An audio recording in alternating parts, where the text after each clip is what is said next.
Bismillahirrahmanirrahim. Assalamualaikum warahmatullahi wabarakatuh. Innal hamdalillah nahmaduhu wa nasta'inuhu wa nastaghfiruh wa na'udzu billahi min syururi anfusina wa min sayyiati a'malina may yahdihillahu fala mudhillalah wa may yudhlil fala hadiyalah. Asyhadu an la ilaha illallah wa asyhadu anna Muhammadan abduhu wa rasuluh la nabiyya ba'dah amma ba'du. Yang saya hormati Bapak dosen pengampu metode baca tulis Quran, Bapak Usep Nur Akasa, LCM HUM, dan kepada teman-teman perjuangan yang saya banggakan. Baiklah, saya akan menjelaskan tentang al-waqfu wal ibtida. Allah Subhanahu wa Ta'ala menurunkan Al-Quran kepada manusia dengan sangat sempurna. Kesempurnaannya tidak hanya terletak pada kedalaman kandungan, maknanya, dan ketinggian bahasanya, namun kesempurnaannya juga tampak dari sistematika juz dan ayat-ayat dan tema-tema pembahasannya. Hal itu tak lain adalah untuk mempermudah pembahasan dan penghayatan manusia terhadap Al-Quran. Waqaf dan ibtida merupakan tema penting dalam kajian Quran sejak Nabi Muhammad SAW. Meski belum terumuskan dalam tata aturan yang baku, namun tema ini telah diajarkan oleh Nabi Muhammad kepada para sahabatnya secara lisan. Nabi Muhammad lekas menegur apabila beliau menjumpai sahabat yang salah dalam berhenti atau memotong bacaan ketika membaca suatu ayat. Waqaf artinya berhenti di suatu kata ketika membaca Al-Quran, baik di akhir ayat maupun di tengah ayat. Kata al-waqfu biasanya dipakai untuk dua makna. Makna yang pertama adalah titik atau tanda di mana seseorang yang membaca Al-Quran diam atau menghentikan bacaannya. Pada tanda tersebut, makna kedua adalah tempat-tempat atau posisi yang ditunjukkan oleh para imam atau ahli qiraat. Dengan demikian, setiap tempat atau posisi dari tempat-tempat tersebut dinamakan waqaf, sekalipun seorang pembaca Al-Quran tidak berhenti tepat di posisi tersebut. Berhenti ketika melakukan tilawah Al-Quran memerlukan pengetahuan yang khusus agar tilawah terdengar bagus. Ali bin Abi Thalib menafsirkan kata-kata tartil yang terdapat di ayat 4 surat Al-Muzammil, yang artinya membaguskannya dan mengetahui tempat-tempat berhenti yang tepat. Di dalam Al-Quran tidak ada waqaf yang berhukum wajib syar'i jika tidak ada yang berhukum haram syar'i, kecuali karena suatu sebab. Dan menurut Ummi Salamah radhiyallahu anha bahwa Nabi Muhammad SAW ketika membaca Al-Quran berhenti pada setiap ayat dan ibtida terusnya. Jadi diperbolehkan secara mutlak berhenti pada setiap ayat tanpa melihat makna. Waqaf juga bisa diartikan memberhentikan suara atau ketika kita membaca Al-Quran sebentar pada suatu kalimat untuk mengambil atau menarik nafas dengan niat untuk melanjutkan bacaan Al-Quran lagi, dan tidak ada tujuan untuk menghentikan bacaan Al-Quran sama sekali. Perlu kita mengenal istilah-istilah terkait dengan membaca Al-Quran dan menghentikan bacaan sebagai berikut.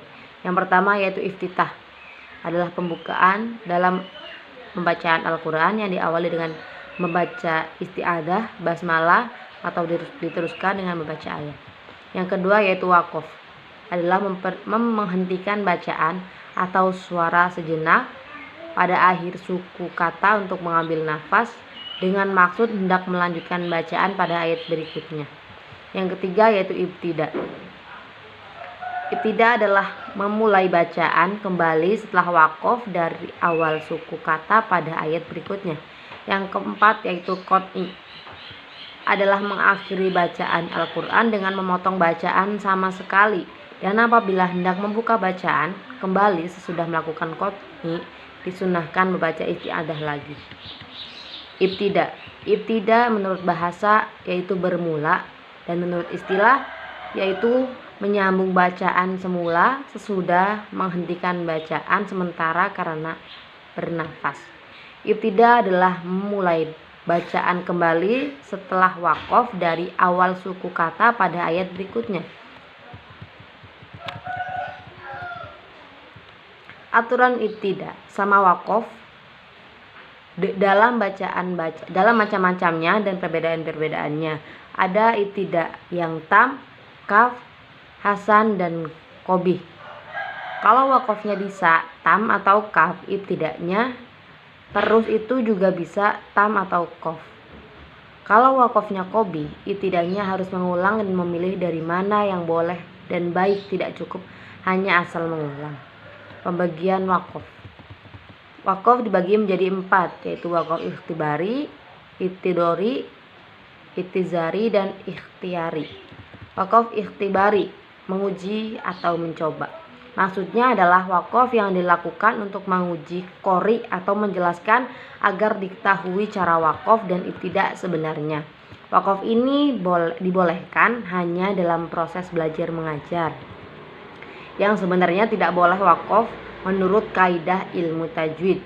Yang kedua yaitu waqaf ibtidori atau terpaksa. Maksudnya adalah waqaf yang dilakukan dalam keadaan terpaksa, mungkin karena kehabisan nafas atau batuk, bersin, dan lain sebagainya. Apabila terjadi waqaf ini, hendaklah mengulang dari kata tempat berhenti atau kata sebelumnya yang tidak merusak arti yang dimaksud oleh ayat. Yang ketiga yaitu waqaf intizori atau waqaf menunggu. Maksudnya adalah waqaf yang dilakukan pada kata yang diperselisihkan oleh ulama qiraat antara boleh dan tidak boleh waqaf. Untuk menghormati perbedaan pendapat itu, sambil menunggu adanya kesepakatan, sebaiknya waqaf pada kata itu kemudian diulangi dari kata sebelumnya yang tidak merusak arti yang dimaksud oleh ayat dan diteruskan sambil tanda waqaf berikutnya. Dengan demikian terwakili dua pendapat yang berbeda itu. Yang keempat yaitu waqaf ikhtiari atau pilihan. Maksudnya adalah waqaf yang dilakukan pada kata-kata yang dipilih, disengaja atau direncanakan, bukan karena ada sebab-sebab lain. Waqaf ikhtiari ada 4, yaitu waqaf pertama waqaf tam, artinya yang sempurna. Maksudnya adalah waqaf pada akhir suku kata yang sudah sempurna, baik menurut tata bahasa maupun arti. Pada umumnya terdapat pada akhir ayat dan di akhir keterangan, cerita atau kisah, dan tidak ada kaitannya sama sekali dengan ayat berikutnya.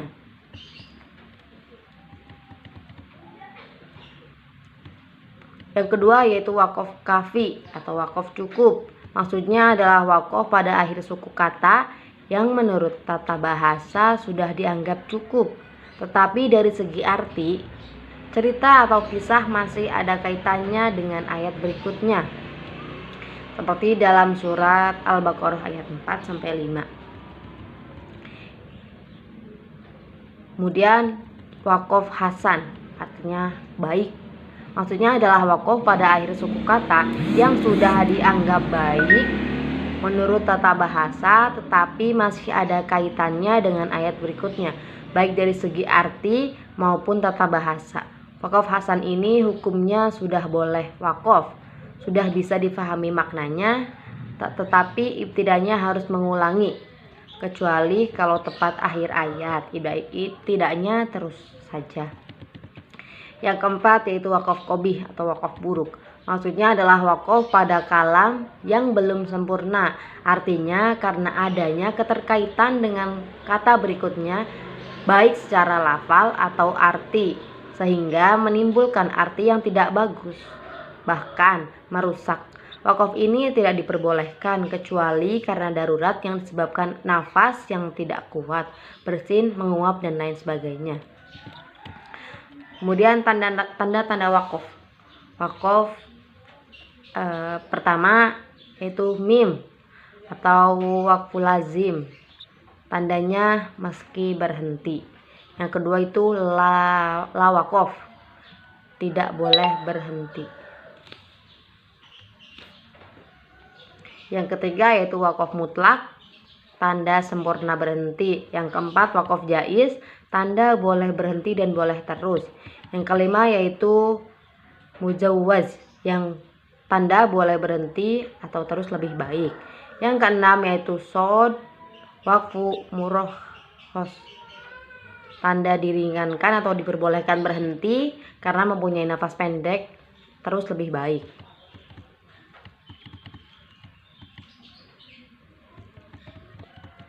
Praktek al-waqfu wal ibtida dalam juz. Cara berwakaf. Wakaf dalam membaca Al-Quran dapat dilakukan dengan cara-cara sebagai berikut. Yang pertama, akhir suku kata dimatikan dalam bacaan apabila berharokat fathah, kasroh, dhammah. 2. Akhir suku kata dimatikan dalam bacaan berharokat fathah, kasroh, atau dhammah yang sebelumnya ada alif. Yang ketiga, akhir suku kata berharokat fathatain dan sesudahnya ada huruf alif. Yang keempat, akhir suku kata terdiri dari ta marbutoh. Yang kelima, akhir suku kata yang terdiri dari huruf la. Yang keenam, akhir suku kata terdiri dari huruf mad atau huruf mati.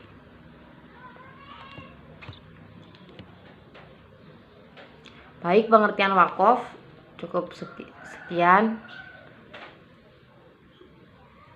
Mengenai tanda-tanda wakaf, ulama yang 10 banyak yang tidak sama atau berbeda pendapatnya. Jadi kita bisa mengikuti salah satunya. Untuk lebih baiknya kita ikuti ulama yang masuk pada mutawatir. Begitu juga dalam qiraatnya, lebih baik kita ikuti yang mutawatir saja. Atau di waktu kita bersama orang lain, gunakanlah yang mutawatir. Hal ini untuk menjaga salah persepsi orang yang mendengarkan kita. Cukup sekian dari saya. Assalamualaikum warahmatullahi wabarakatuh.